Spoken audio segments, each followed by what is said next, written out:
So the UK fertility rate has fallen to a new low, and there are warnings from a Conservative MP that if fertility rates don't rise, we're going to face economic stagnation. And that MP is with us now, the Tory MP for Penistone and Stocksbridge, Miriam Cates. Miriam, morning to you. Isn't the country already overcrowded? No room in our schools, no houses. Don't we need the birth rate to fall a bit? Well, there is certainly pressure on our public services and pressure on housing, that's true. But of course, that doesn't necessarily mean we're overcrowded. It just means that we don't have a necessary supply of various things. But having babies is not really about overpopulation, because what we want is a stable demographic. So we want as many babies to be born as there are 50-year-olds, so that when 50-year-olds reach retirement, the babies have entered the workplace, are paying taxes, are part of the labour market, are helping to care for the elderly. That's about population stability rather than population growth. So the problem we've got at the moment is that we've got a birth gap. So we've got too few babies being born to support the elderly by the time those babies become adults. And this is actually a significant economic threat, because in the 1970s, when we did have enough babies just about to replace those who died, we had 4 working age adults for each pensioner. Now we're now on 3 working age adults for each pensioner, and we'll soon be down to 2. And if you think taxes are high now, if you think there's a shortage of elderly carers for elderly people now, you have seen nothing yet. And that is because the birth rate has fallen so much. Now, other countries in the world are also experiencing this. It's a problem across the West. But in other countries, they're talking about it. Governments are trying to think what they can do about it. Now, I'm not saying they have the answer. Denmark, for example, has got a campaign called Do It for Denmark. Doesn't seem to be working, but at least they're taking the issue seriously. But somehow in Britain, we just don't want to talk about this. We're too squeamish. So I'm really trying to get it on the agenda, talk about what it means for our economy, but perhaps even more importantly, what it means for the 92% of young women who want to become mothers, but for all sorts of different reasons are finding that difficult. Well, it's interesting that you make that point, Miriam, because I've heard you being interviewed on this topic in the last 24 hours. And what's frustrating is hearing... your sound's dropped out. Oh, I'm sorry. Can you hear us? Is there any chance that Miriam can hear us? I hope so. What I was going to say... Well, you tell us what you heard. What I was going to say is that when she's been interviewed on this by some BBC presenters, the presumption is that women don't want to have children.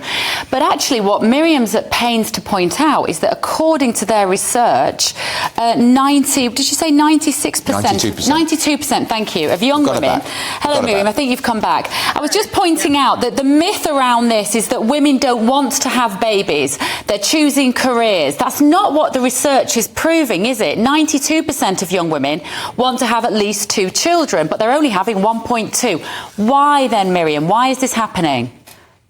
Well, that's a very good question, and that's what we tried to dig into in our poll. So there are various things mentioned. The most popular thing to be mentioned was household finances.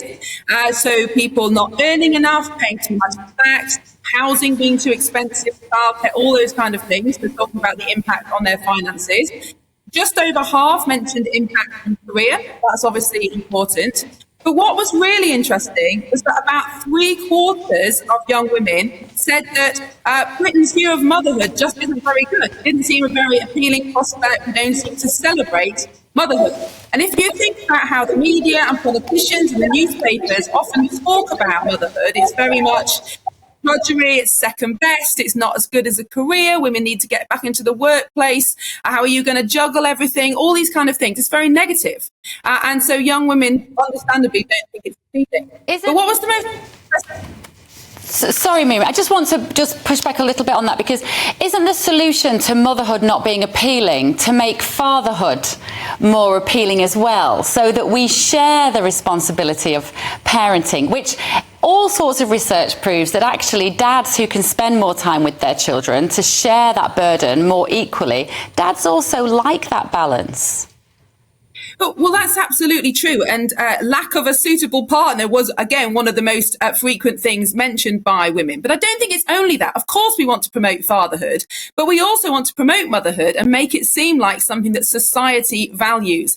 And unfortunately, I just think too much of the time that's not the message that we hear. But yes, we should be promoting both motherhood and fatherhood. And what I'd love to do next is to do a similar survey of young men and find out young men's attitude. And that would be very revealing. But I think one of the most interesting interesting part of the research, and something that we could fix relatively easily, was about knowledge and awareness of fertility. And 69% of young women thought that it was fine to wait until 35 to start to plan a family. Now, unfortunately, the facts of female fertility make it clear that actually, if you're not a mother by the age of 35, sadly, you've probably only got about a 1 in 4 chance of becoming a mother. Just 2/3 of the women in our survey didn't know that. Yeah. And that's something that's potentially easier to fix through education and awareness, although, of course, we've also got to get the barriers out the way. But that was a very surprising result. Can we ask you, just before we let you go, Miriam, Suella Braverman is being criticised by the Labour Party emergency question in the Commons after she said, in her view, the police at the top are biased in favour of the pro-Palestinian marches. Do you agree with her?